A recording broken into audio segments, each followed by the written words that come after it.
Visakha beach రోడ్లో వాహనాలు బీభత్సం సృష్టిస్తున్న అధికారుల్లో చలనం రావడం లేదు. నోవాటెల్ హోటల్ డౌన్లో ఉన్న బీచ్ రోడ్లో మంగళవారం ఉదయం ఓ లారీ బీభత్సం సృష్టించింది. ఇసుక లోడుతో వస్తున్న భారీ వాహనం బ్రేక్లు ఫెయిల్ అయి తీరం ఒడ్డున ఉన్న గోడను ఢీకొట్టి అక్కడి పార్కులోకి వెళ్లిపోయింది. దీంతో లారీ ముందు భాగం పూర్తిగా దెబ్బతింది. స్వల్ప గాయాలతో డ్రైవర్, క్లీనర్ బయటపడ్డారు.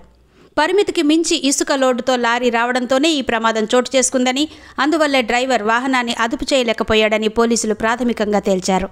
ట్రాఫిక్ పోలీసులు రోడ్డును క్రమబద్ధీకరించి వాహనాన్ని స్టేషన్కు తరలించారు.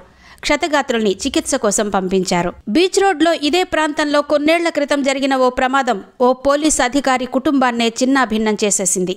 ఆ ఘటనలో ఆయనకు తీవ్ర గాయాలు కాగా, తన తండ్రి, ప్రముఖ రచయిత సంఘటన స్థలంలోనే మృతి చెందారు. పోలీసు ఆయనకు కూడా తీవ్ర గాయాలయ్యాయి. కొన్నాళ్ల పాటు మంచానికే పరిమితమయ్యారు. మరో సంఘటనలో ఓ స్కూల్ బస్ కూడా ప్రమాదానికి గురైంది.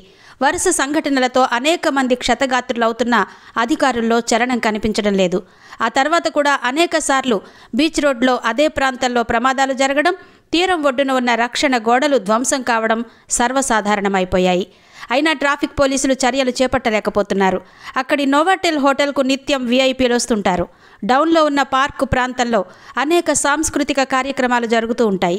భారీ వాహనాలు ప్రమాదాలకు గురవుతున్న నేపథ్యంలో ఈ ప్రాంతానికి వాటిని నిషేధించడమో, స్పీడ్ బ్రేకర్ల సంఖ్య పెంచడమో, గస్తీ పెంచడమో చేయాల్సి ఉన్నా అలా జరగడం లేదని స్థానికులు చెబుతున్నారు.